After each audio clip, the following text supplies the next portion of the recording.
Saudara, nanti setelah ibadah ini kita ada persekutuan Bapak Ibu. Ya, di persekutuan ini kita sharing satu dengan yang lain. Bapak Ibu mungkin ada persoalan masalah yang kau hadapi, nggak bisa cerita gitu loh. Nggak bisa cerita, atau kamu pikirin terus sendiri gitu, rugi saudara. Ya, karena kalau kita pikirin terus sendiri itu bisa stres. Tuh karena mikirin dia.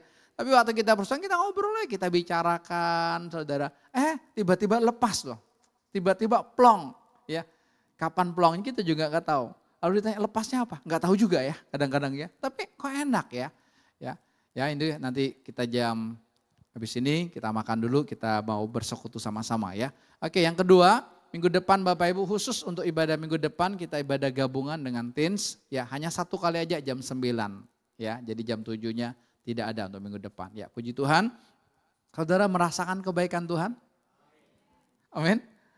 Dalam situasi apapun? Iya. Dalam situasi apapun kita pasti merasakan kebaikan Tuhan. Seringkali ketika kita menghadapi sesuatu masalah, kita bilang Tuhan gak baik. Ya, karena ukuran kita baik itu semuanya bagus gitu ya. Tapi kalau kurang bagus, misalnya sakit, uang gak ada, ini gak baik. Enggak saudara. Di hadapan Tuhan itu semuanya baik. Ya, seseorang diajarkan Tuhan ketika dia ngomong, Allah turut bekerja untuk mendatangkan kebaikan. Kebaikan itu kan Tuhan sendiri. Wih, saya bilang keren. Keren. Saya makan ya, kebaikan itu Tuhan sendiri. Bahwa ketika apapun yang terjadi akan mendatangkan kebaikan. Ya, Bapak Ibu bersyukur bahwa Tuhan bawa kita sampai titik ini hari ini saudara, bersyukur? Iya, kita enggak sadar tapi Tuhan terus bawa. Kenapa? Karena dia mencintai kita. Ya, beberapa minggu ini kita diajarkan tentang keuangan. Ya, di mana hartamu berada, di situ hatimu berada. Nah, saudara cek, di mana harta kita berada. Saudara, kalau saudara di luar Tuhan, berarti fokus kita di situ. Saudara. Karena di mana hartamu berada, di situ hatimu berada. Lewat ini Tuhan tidak mau kita punya selingkuhan yang lain. Tuhan itu egois, dia cuma mau kita punya harta yang namanya Yesus. Amin. Minggu yang lalu kita diajarkan saudara tentang apa? Hati-hati dengan sengat duit. Ya.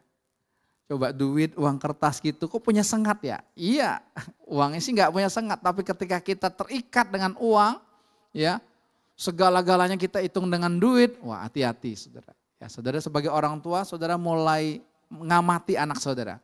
Kalau dari kecil aja, wah soal duit dia udah begini, saudara masih ingatin, jangan ya. Bahwa kita butuh duit, tapi jangan sampai duit itu menjadi menyengat kita. Kalau udah kena sengat itu Bapak Ibu, wah gak gampang untuk lepas dan sembuhnya saudara. Karena itu mematikan kita saudara. Makanya kita mesti terbuka saudara. Ya, hari ini kita mau diajarkan Tuhan tentang bagaimana kita ini puas dengan hidup kita. Puas dengan Yesus yang kita miliki saudara. Dengan kepuasan itulah kita bisa keluarkan ucapan syukur. Ya. Orang gak bisa bersyukur kalau apa? Hidupnya gak pernah puas. Betul gak? Dan naluri dosa itu saudara ingat membawa kita tuh gak pernah puas. Gak pernah puas. Itulah naluri dosa. Terus kepingin lagi saudara. Ya, sehingga kita ngikut Tuhannya itu bukan jalur percintaan. Tapi jalur apa? Dagang sama Tuhan. Kalau Tuhan mau kalau Tuhan sayang sama saya harus begini dong, saudara. Itu dagang, saudara. Saudara, kalau kita jalurnya percintaan, saudara nggak peduli dengan apa yang terjadi dalam kehidupan kita, saudara. Ya, bahkan saudara nggak peduli dengan orang lain. Egonya gitu, saudara. Ya, karena kita nggak ada urusan dengan orang lain, saudara. Ya, misalnya saya sama Zakaria, saya kesel sama dia, saya nggak ada urusannya. Misalnya, wis nyebel banget ini orang. Enggak ada urusan, saudara. Saya urusannya dengan Tuhan. Tapi kalau sampai terjadi, saya dengan Zakaria misalnya kelas, Tuhan mau apa dengan saya? Selalu kita ceknya gitu, saudara, enak. Tapi kalau kita, itu orang nyembelin, saudara. Wah, saudara rugi sendiri. Karena apa? Karena selalu urusan dengan masing-masing kita. Ya, jadi hari ini kita mau di dalam hati kita udah puas. Puas dengan Tuhan. Sehingga ketika kita puas dengan Tuhan Bapak Ibu, kita tuh gak punya keinginan apapun lagi loh. Betul. Tiba-tiba itu bisa hilang. Tiba-tiba itu bisa hilang saudara. Ya, kalau saudara yang misalnya seringnya kepingin tiap minggu ke mall, itu kan keinginan kan. Padahal mau ke mall ngapain? Nggak tahu juga. Pokoknya muter-muter aja. Makanya di mall banyak orang bingung kan. Banyak orang bingung kan, dia nggak tahu, dia cuma muter-muter aja. Ya udah jam 10 atau jam setengah 10 pulang capek, pulang. Udah. Terus minggu depan ganti mall lagi, cuma muter-muter aja. Nggak tahu mau lakukan apapun gitu ya. Apalagi libur kemarin kan. Ya, saya lihat di Jakarta tahun ini lebarannya nggak sesepi tahun-tahun sebelumnya. Lebih agak ramai. Karena saya main ke Jakarta Selatan kan. Lihat-lihat di sana gitu saudara. Ya saya mau menikmati Tuhan makanya. Mas bilang agak ramai ini ya. Kalau dulu kan enak ya, kayak jalan kita sendiri gitu. Saudara. Ya karena apa? Ya itu.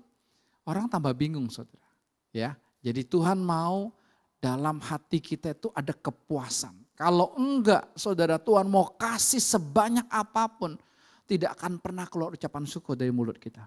Yang ada cuman kurang. Tapi kalau kita sudah puas di dalamnya, wow, yang keluar Tuhan, Tuhan terima kasih Tuhan. Bahkan saudara akan berani bilang ini, Tuhan stop Tuhan. Berani gak bilang sama Tuhan stop. Udah cukup Tuhan, udah cukup Tuhan.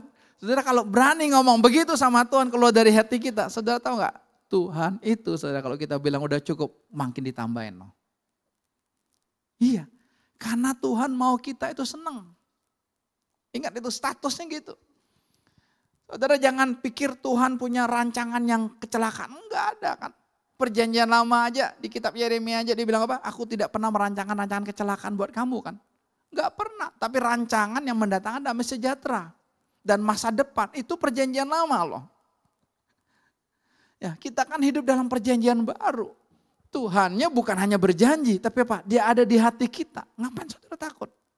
Ya biar kita congkel setan-setan ketidakpuasan dalam hidup kita ini. Banyak ketidakpuasan dalam hidup kita saudara. Itu yang membuat kita akan menderita. Mari kita akan melihat dalam 1 Timotius pasal yang ke-6. Mulai dari ayat yang ke-6. Saya akan baca mulai dari di versi TSI-nya ya, terjemahan sederhana Indonesianya. Ya, kita baca sama-sama saudara, ayat yang ke-6 ini 1 Timotius 6 ayat yang ke-6.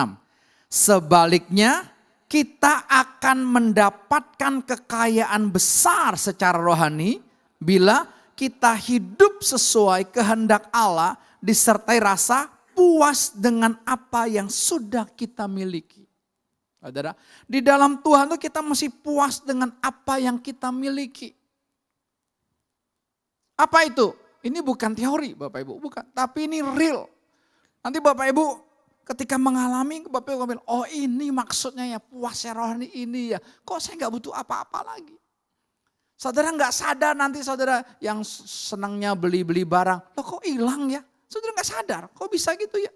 Saudara yang pengennya pergi terus nggak betah di rumah. Itu tiba-tiba kok bisa hilang. Kok bisa di rumah enak ya. Nggak disadari. Kenapa? Karena bukan kita yang mengusahakannya. Kalau kita yang mengusahakannya, saudara capek. Ayo kamu jangan emosi. Kamu masih tarik nafas dulu. Hitung 1 sampai 10. Wah, pasti ya. Nggak bisa. Semua usaha kita, apapun yang saudara akan lakukan, kelihatannya berhasil. Itu ada akunya, capek. Ya, jadi kita mesti puas dulu dengan apa yang kita miliki. Kenapa kita nggak pernah puas? Karena kita lihat apa yang ada di tangan orang lain. Itu persoalan. Betul gak? Padahal apa? Kita lihat aja di sana. Wow, terima kasih Tuhan. Ya, seorang suami lihat istrinya, Tuhan terima kasih Tuhan. Aku puas dengan istriku, cukup Tuhan. Jadi Stefanus nggak lihat lagi cewek-cewek yang lain. Jelas ya? Nggak lagi lihat gitu saudara. Udah cukup ini angel, sudah angel. Ya kan? Udah malaikat mau apa lagi? Udah tuh. Enak. Seorang istri juga sama. Udah aku puas dengan dia. Maksudnya apa? Aku udah bersyukur, udah terima kasih Tuhan. Tapi saudara jangan bandingkan dengan suami-suami yang lain. Wah enak itu ya, dia rajin loh, dia bersih loh. Suami saya gini. Enggak bisa. Saudara sebagai anak harus puas dengan orang tua saudara. Terima kasih Tuhan saya punya papa seperti ini. Terima kasih Tuhan punya mama seperti ini. Terima kasih punya mertua seperti ini. Bersyukur. Puas. Saudara jangan banding-bandingkan orang tua kita dengan orang tua yang lain. Ketika kita mulai membanding-bandingkan saudara, itu yang membuat kita tidak akan pernah puas. Saudara jadi orang tua, saudara bangga dengan anak saudara. Udah gak ada bandingannya pokoknya. Orang mau ngomong apapun tentang anak kita bilang gak ada bandingannya. Anak kan sama orang tuanya harus begitu kan. Bapaknya kurus krempeng, tapi dia bilang tetap papa aku lebih hebat dari Superman. Masih begitu gak Grace? Ya Henok. Ya kan? Papaku Henok paling keren sedunia. Itu yang Tuhan taruh saudara. Tapi kenapa ketika masuk masa remaja, masa youth, dia gak bangga lagi. Kenapa? Ya tipuan setan yang masuk lewat gamenya, lewat yang dia tonton saudara, lewat pesona dunia ini, itu loh. Ya, saudara nggak puas dengan anak saudara, saudara nggak bersyukur, kalau saudara bandingin, wah enak itu anak itu ya, anaknya rajin, anaknya nur, anaknya pintar lagi, how, katanya gitu ya. Anak saya begini, anak itu baik, enggak, saudara harus bangga dengan apa yang Tuhan kasih. Rumah yang Tuhan kasih, saudara bersyukur sekalipun masih ngontrak, terima kasih Tuhan. Jangan kalau tiap kerja mau lewat gerbang 2 depan support center, lihat rumah yang 9 kafling terus tiap hari.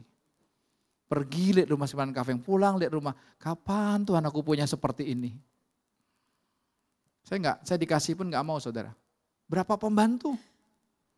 Lebaran kemarin pulang, berapa robot pakainya?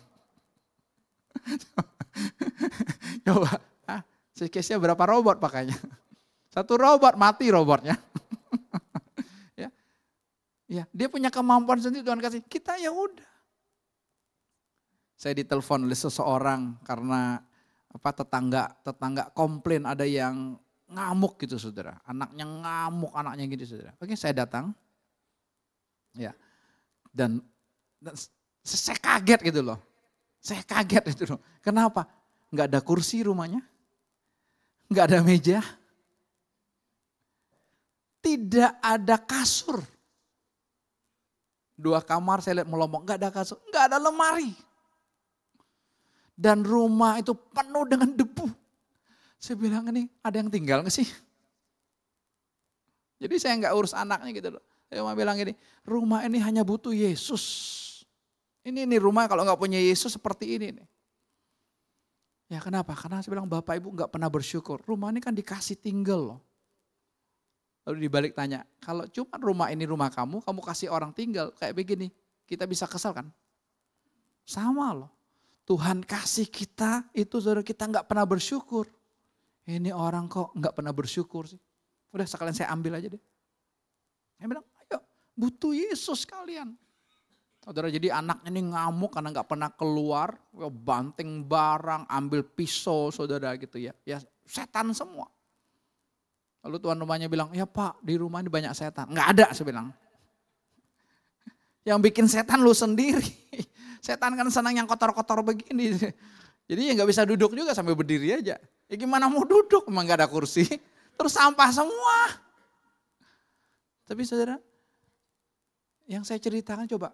Oh Pak rumah saya gak bisa begitu, gak begitu kali Pak.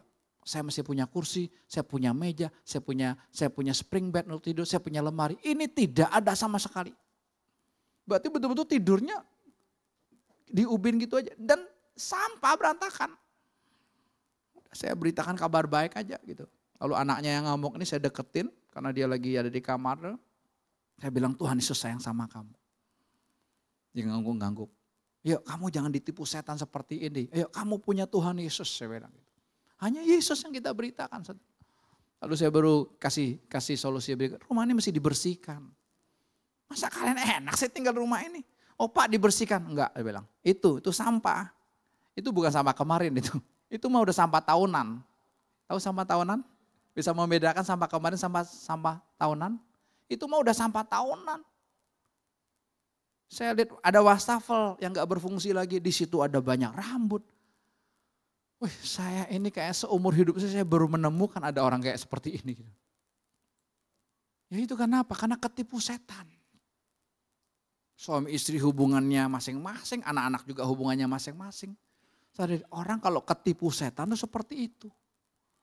Ya, sadar ya. Makanya yuk kita bersyukur. Ketika kita nggak punya keinginan lagi, nanti Tuhan yang kasih loh. Itu Tuhan itu. Tuhan tuh maunya menyenangkan kita. Tuhan tuh maunya kita senang. Itu dulu dasarnya. Saudara jangan curiga sama Tuhan gitu. Karena keluarga ini kalau saya kadang-kadang ngantar sembako berapa kali saya antar gitu ya. Dia nggak mau keluar loh. Nanti saya lihat dia ngintip dari hordengnya karena hordengnya bolong. Itu ada matanya. Ada orang kan. Tapi dia nggak mau keluar. Sampai saya gedorin. Gitu loh. Nanti 10 menit baru keluar saudara. Kan lihat Tuhan mau kasih berkat aja curiga. Lihat itulah kita, itulah saya. Ayo kita bertobat sama-sama saudara. Syukuri. Nah, saya bilang anak-anak muda, ayo puas dengan Tuhan dulu. Kalau anak muda puas dengan Tuhan, wah nggak sibuk, wah kok aku belum punya pacar, aku belum punya ini, aku belum punya ini. Kasihan kan kalau, makanya kalian jangan tanya ya kalau udah usia 30-an, 40-an, mana aku belum punya pacar. Makanya sekarang ada sistem nyewa pacar loh. Untuk pulang lebaran kemarin nyewa pacar. No, gak percaya. Oh, ada nyewa pacar nih. Ya, iya sewa seminggu bro. Supaya apa? Supaya pulang gak ditanyain. Kasihan dong. Ya udahlah. Pacar aja sewa gitu saudara. Orang iPhone aja sewa ada kan.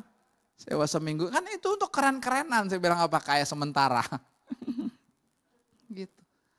Jangan. Makanya anak muda belum punya pacar. Jangan pusing kalau enggak punya Yesus kau puas. Maka saya sebagai orang tua ketiga anak saya bebaskan mereka loh. Silakan. Tapi tetap kita ngomong gitu loh. Yang penting apa? Kalian hidup dalam percintaan. Saya nggak ada batasnya. Kalau kamu harus suku ini ya. Harus kerjanya gini ya. Nggak ada. Nggak ada. Saya kasih kebebasan buat mereka. Ya, yang belum waktunya aja, silakan kamu mau jalan, ayo. Wah kebentur. Dia ngomong ini bagus saya bilang. Kalau kamu gak kebentur, wah. Tapi asik kita ngomong gitu loh. Saya gak membatasi gitu. Biar mereka masing-masing mengalami Tuhan sendiri dan Tuhan yang ngajarin mereka, bukan saya. Ya, ayo kita itu puas. Makanya anak muda kalau gak puas cari pacar kan. Karena kalau berpikir udah punya pacar, wah aku puas nih. Aku sudah punya ini. Ya, habis itu udah punya pacar, ditanya lagi, kapan kawinnya?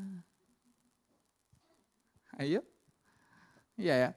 Nanti kalau udah kawin, kapan punya anaknya? Aduh, itu pertanyaan-pertanyaan kabar burung yang gak penting. Saya diundang di satu gereja saudara. Ini lucu saya dengar dari seseorang.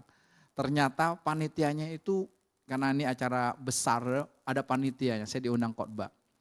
Mereka ada yang pro saya, ada yang setengahnya kontra. Kenapa? Yang kontra ini dengar kabar burung saudara. Saya nggak tahu saudara dengar nggak. Ternyata mereka dengar saya udah cerai. Gawat kan.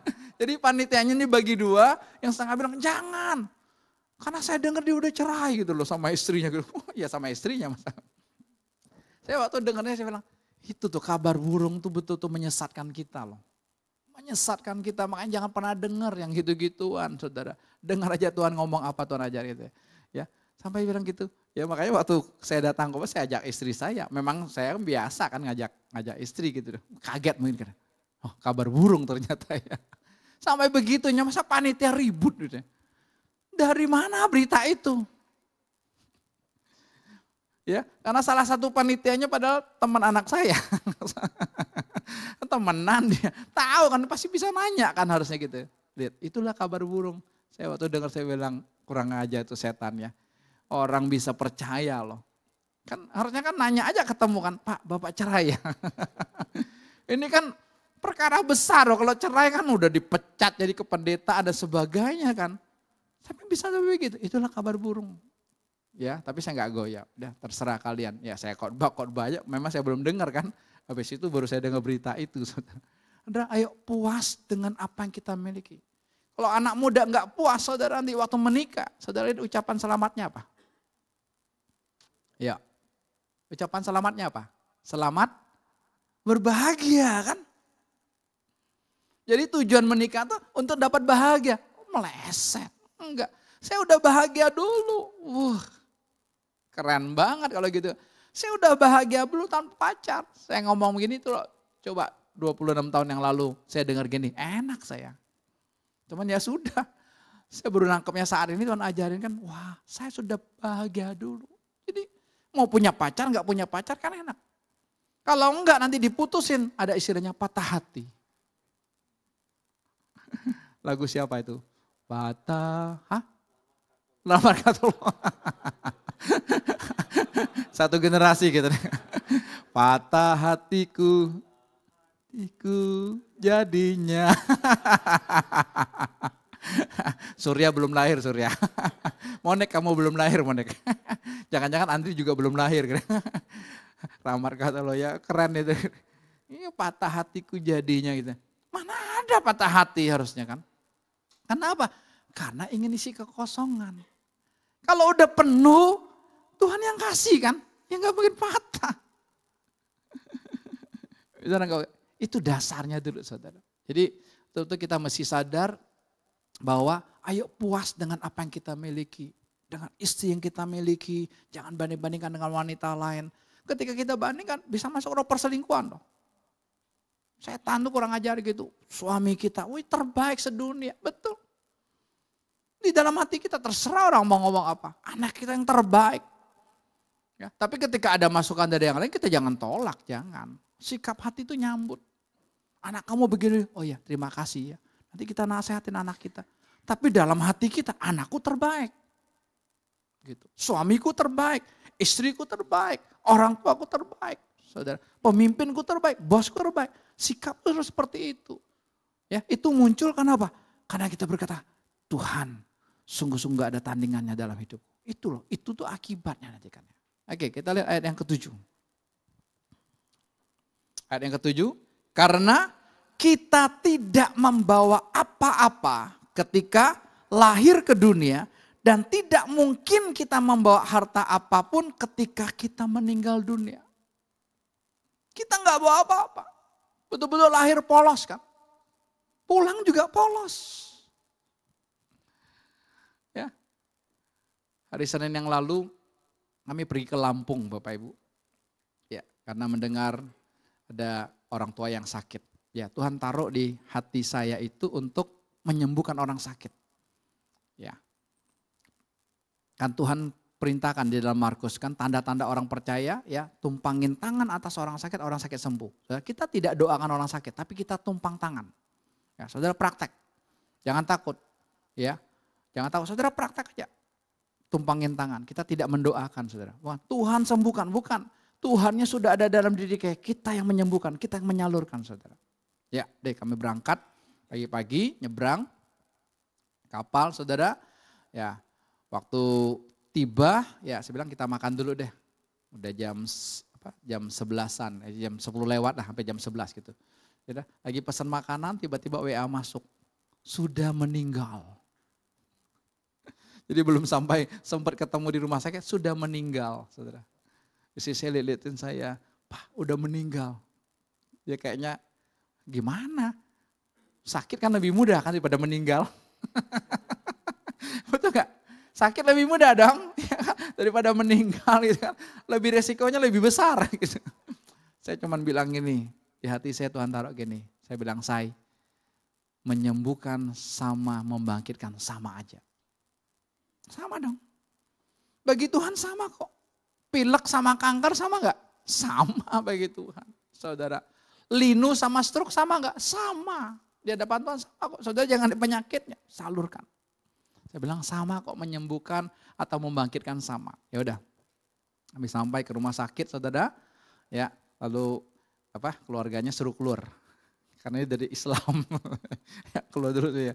Udah, saya berdua sama salah satu anaknya. Udah, saya praktek saudara. Dalam nama Yesus, aku sebut namanya bangkit. Bangkit. Ya, di depan kamu ada Siratal Mustaqim. Ini kan Islamannya. Siratal Mustaqim itu jalan yang lurus gitu loh. Ya, setiap doa mereka tuh mereka selalu minta jalan yang lurus. Dia bilang, Isa Al-Masih itu jalan yang lurus Siratal Mustaqim. Sumpangin tangan. Yesus saya liatin, kok gak gerak-gerak ya? Pumpangin tangan lagi. Istri saya buka mukanya, padahal udah ditutup, udah di kayak pocong gitu loh, udah diikat gitu, cepat mereka ya.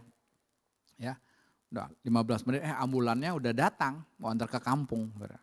Ya udah, dia bilang udah tenang aja, ya kan, bukan kita kan, Tuhan ya.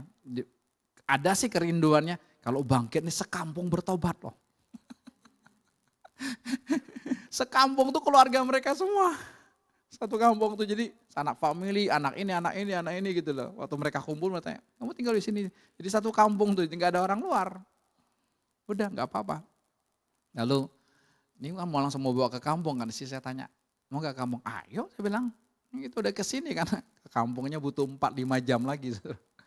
Jauh ya, kalau yang Prabu Muli tahu deh, di Waikanan.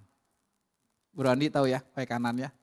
Kalau dulu belum ada tol pasti lewat itu ya bro ya, ke Prabu Muli. Gak tahu masih berapa jam lagi, karena Palembang masih butuh 4-5 jam lagi dari kampungnya dia gitu. Ya udah, ya jalan Trans Sumatera bagus tuh ya, bagus itu ya. Tapi waktu masuk belok ke kampungnya, kurang lebih 10 km, wah kayak danau. Saudara. Saya bawa expander jadi lebih enak kan. Jadi ini nggak bisa cepet lah. Kayak danau betul-betul, wah jalannya hancur.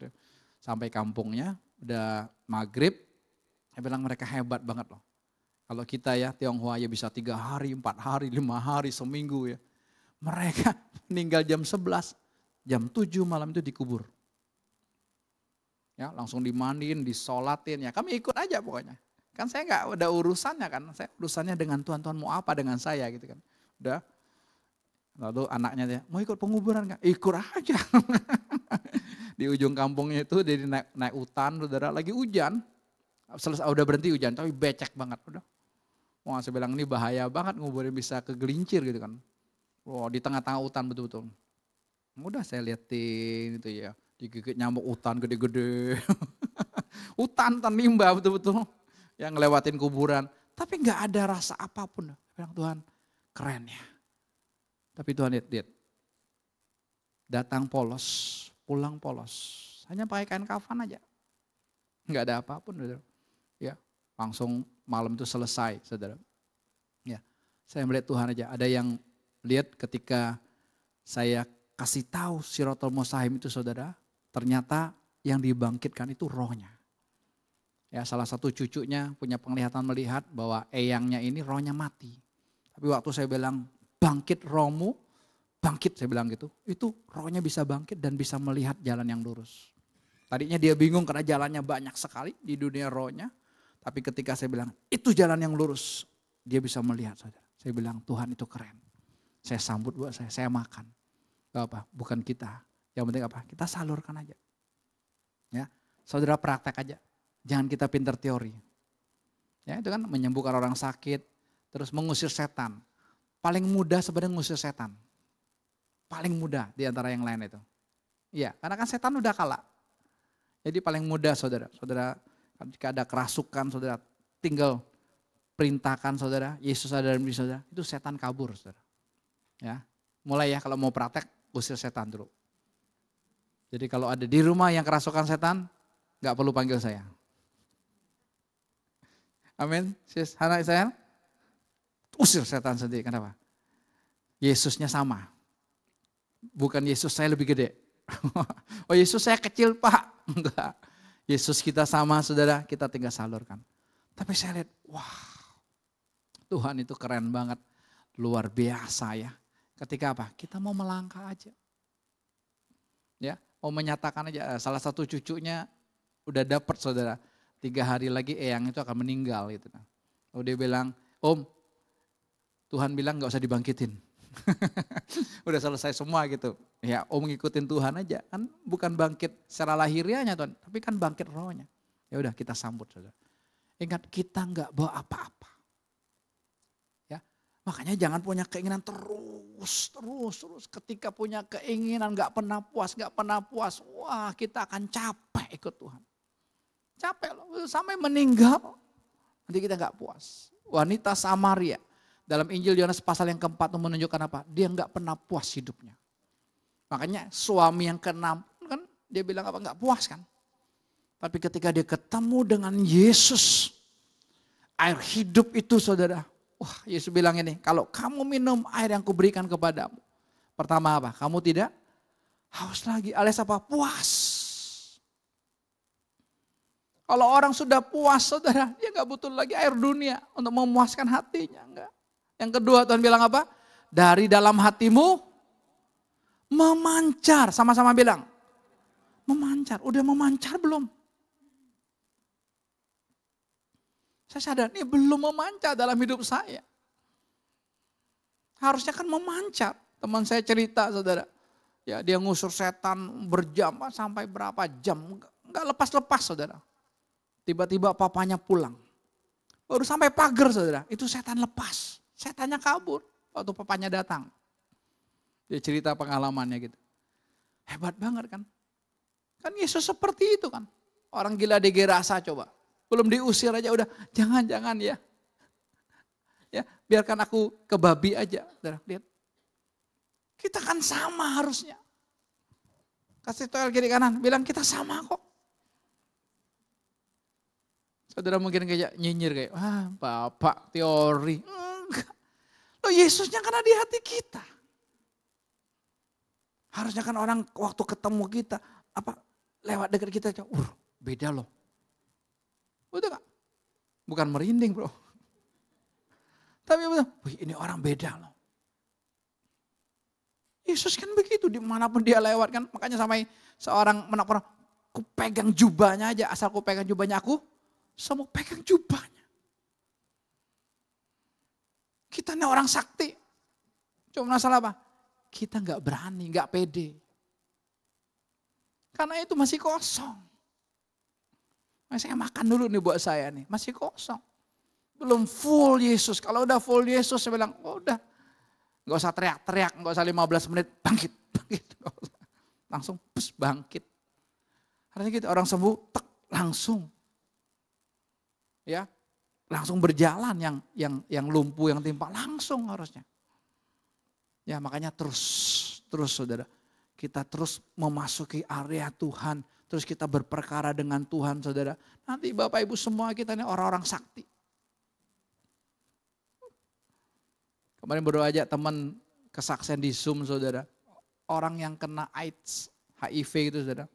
Itu kan gak ada obatnya sampai sekarang kan. Tunggu matinya kan. Udah kurus saudara. Ya, mereka tumpangin tangan saudara. Ya, kasih darah Yesus Kristus saudara. Tapi enggak sekali memang. Berkali-kali terus saudara. Sembuh. Sembuh total, dicek enggak ada sisanya AIDS. Enggak ada. Ya, Tuhan cuma ingetin bertobat dan jangan lakukan dosa lagi. Udah. Bertobat dan jangan lakukan dosa lagi. Wih. Karena apa? Bukan dia melakukan apa? Yesus, kita tinggal praktekkannya.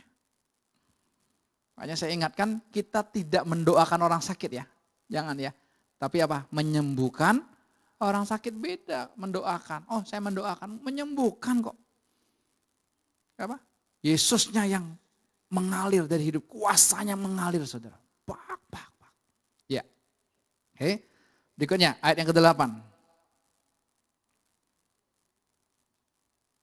Jadi asalkan sudah ada makanan dan pakaian, puaslah dengan itu. Kalau terjemahan barunya kan asal ada makanan dan pakaian, cukup itu berapa? Puas. Ya. Kita kan status kita adalah mempelai Kristus, kekasih-kekasih Kristus. Yang kita juga adalah sebagai hambanya gitu ya. Ya udah hamba itu apa? Ada makanan untuk supaya dia punya kekuatan untuk melayani tuannya. Udah. Pakaian ya. Kalau di Taman Eden nggak perlu pakaian, betul ya? Ya kita perlu untuk ya ini ya, saudara. Tapi apa? Ya cukup. Kalau kita makannya masih begini, ada suami sampai makan masih berapa? 4 macam, 5 macam sayurnya. Kasihan nih istrinya ya. Betul nggak? Berapa macam sayurnya bro? 2, mesti mutrak. Enggak. Siapa nih yang masih 5 macam sayurnya di meja? Hah? Ada? Ya, udah cukup. Saya nggak pernah tuntut istri saya masih gini gitu ya. Kadang-kadang dia cuman masak timun pakai telur. Itu kesukaannya Joel. Timun telur. Udah. masak satu macam aja, udah nikmati. Karena kan bukan itu. Ya, kita nikmati Yesus dalam hidup kita gitu saudara. Ada orang sampai cari makanan, cari kuliner terus saudara. Hanya apa? Untuk memuaskan perutnya. Ini yang Alkitab katakan apa? Tuhan mereka bukan Yesus tapi perut mereka. Hanya apa? Untuk memuaskan keinginan sesaat doang. Ya, jangan jelas ayat ini bilang Tuhan hebat ya. Tuhan ajarkan kita asal sudah ada makanan dan pakaian, puaslah dengan itu.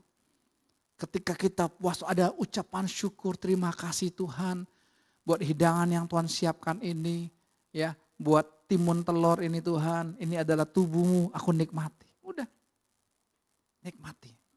Ya, jadi ada kepuasan. Ketika ada kepuasan di dalam hati itu, ada ucapan syukur yang keluar. Ya, kita tidak melihat orang lain, apa yang orang lain miliki. Udah, apa yang Tuhan kasih buat saya. Nah, nikmati itu. Ya, ibu-ibu yang lagi masak, nikmati waktu masak itu. Jangan lagi masak pikirannya mau nyuci. Ya. Lagi nanti mau nyuci pikirannya apa? Mau nyapu ngepel. Saya pernah ngalamin pikiran kita nih waduh gak terkendali loh. Istri saya baru dimerdekakan dengan pikirannya. Ya. Dia kadang-kadang tidur agak susah gitu ya. Ya, bangunnya juga cepat gitu saudara gitu ya. Tapi tadi dia bilang, wah saya enak banget sekarang ya. Tidurnya lelap. Kenapa? Ini pikiran. Kadang-kadang kita mikir apa juga gak tahu loh. Betul gak? Kalau lagi gak bisa tidur. Gue mikirin apa ya? Gue gak tahu juga. Gue mikirin apa aja gak tahu. Ngapain dipikirin kan? Udah gak tahu dipikirin lagi. Itulah tipuan setan buat kita. Udah hidup ini saudara nikmati. Hari ini, jam ini. Kita lagi ada di gereja, nikmati. Nanti abis ini kita ada di persekutuan, nikmati saat itu. Udah di persekutuan gitu loh.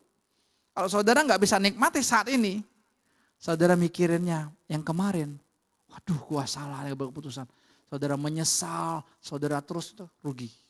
Itu tipuan setan. Ingat ya, tipuan setan. Petrus menyangkal Tuhan 3 kali, saudara. Tuhan gak tanya loh. Kamu udah berdosa? Enggak. Saudara coba baca detail aja Alkitab. Enggak ada ditulis Yesus tanya Petrus atau menyalahkan dia. Enggak. Karena di dalam Tuhan itu tidak ada penghakiman gitu loh. Oh kamu sakit gini karena kamu begini sama Tuhan. Enggak.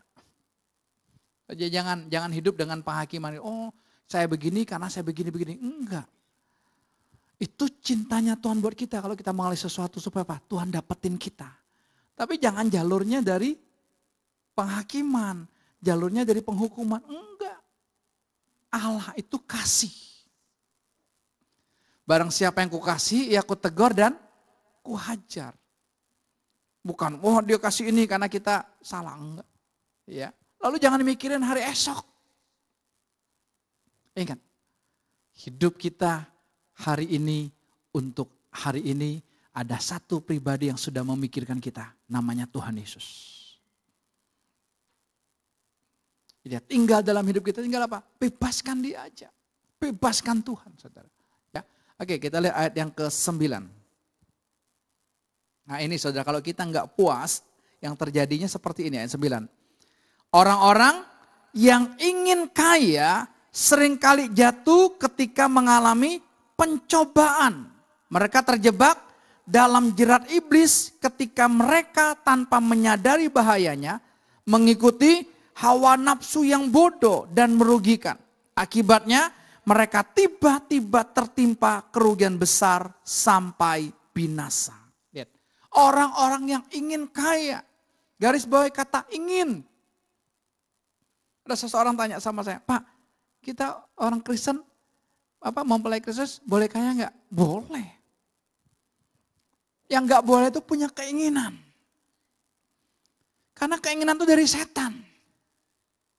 Ingat, ketika kita punya ingin kaya, kerja terus saudara, enggak kenal waktu, enggak kenal keluarga. Yang saya bilang ada satu bos punya pabrik yang besar tapi lagi berlibur ke luar negeri sama keluarga sama anak-anak aja, dia kepingin pulang. Saya kepengen pulang mau kerja. Padahal dia sadar loh. Dia ngomong gini, jangan-jangan anak saya nggak kenal loh sama saya. Kenapa? Saya banyak di luar. Ada seorang bapak lagi, kemarin ketemu dengan saya, ya anaknya kerja di Jepang. Ya ketika dia mengunjungi anaknya tuh dari Senin sampai Jumat, berangkat pagi, pulangnya tuh malamnya tuh betul-betul malam banget loh. Wah kerjanya full. Ketika papanya, kan Sabtu dia libur kan. Ya nak, ajak papa keliling. Anaknya bilang, capek pak. Jadi nggak mau keluar hari Sabtu. Hari Sabtu tuh dia betul-betul tidur. Balas dendam gitu loh. Nanti kalau mau keluar-keluar aja paling-paling hari Minggu. Nanti Senin balik lagi. Aduh, mau hidup begitu? Enggak dong. Makanya fenomena sekarang anak-anak muda di China sendiri saudara. Mereka banyak pulang kampung. Mereka rawat orang tuanya, mereka digaji oleh orang tuanya. Jadi baby sister buat orang tuanya. Kenapa? Mereka dituntut bekerja sana, makanya cepat maju kita lihat kan. Tapi stresnya tingkat tinggi. Saudara mau gitu? Duit banyak, stres banyak, masuk rumah sakit mau? Sama aja kan? Jangan dong. Tuhan bilang berkatkulah yang menjadikan kamu kaya, susah payah tidak menambahinya. Terjemahan dibilang tidak ditambahkan dengan penderitaan. Bilang ya, bapak yang ngomong lah sama anaknya. Kalau hidup begitu ya, makanya muda-muda udah sakit kan. Karena kerja Senin sampai Jumat tuh full. Bukan dari kayak kita dari jam 8 sampai jam 5 misalnya. Ini enggak, dari pagi sampai malam.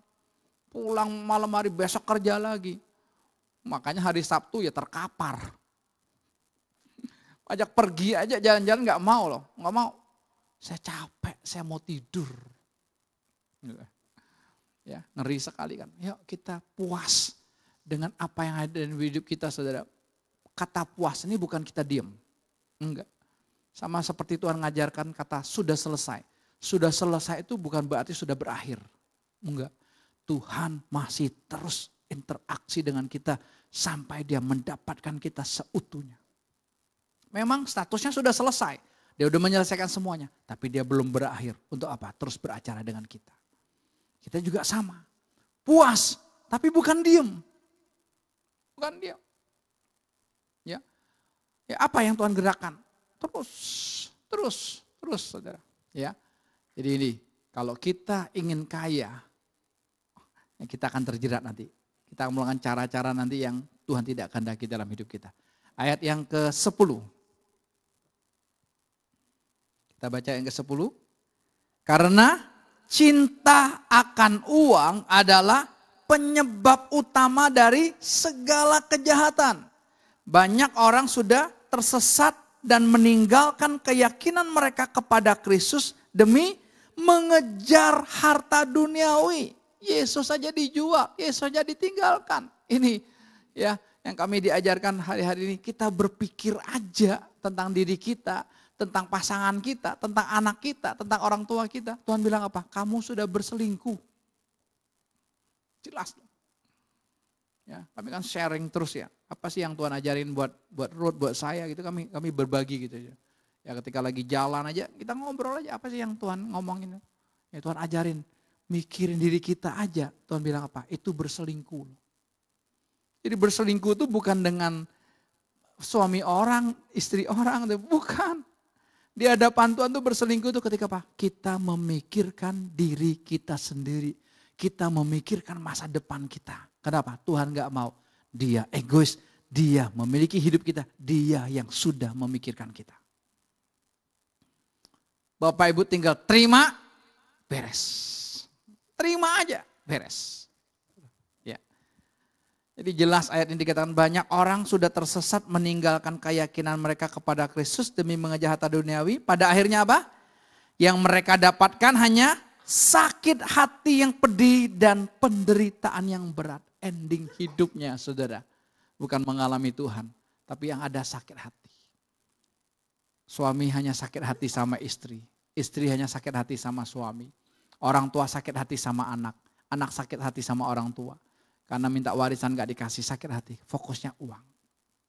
Enggak. Ingat, kita tidak ada urusan dengan orang lain. Tapi kalau ada orang lain yang Tuhan pakai saudara hanya untuk apa? Mencongkel. Batu-batu kerikil-kerikil yang ada di hati kita ini dicongkel. dikeluarkan. Setannya dikeluarkan. Ya, itu yang perlu kita sadari. Hari ini Tuhan mau setiap kita berkata, Tuhan, aku puas dengan Engkau. Cukup Tuhan, aku nikmati Engkau saja sendiri Tuhan. Ya, aku tidak mau lagi punya keinginan, aku tidak lagi punya mau cita-cita, punya ini, punya itu Tuhan. Aku cukup punya Engkau, kekasihku satu-satunya. Amin. Tuhan berkati kita semua.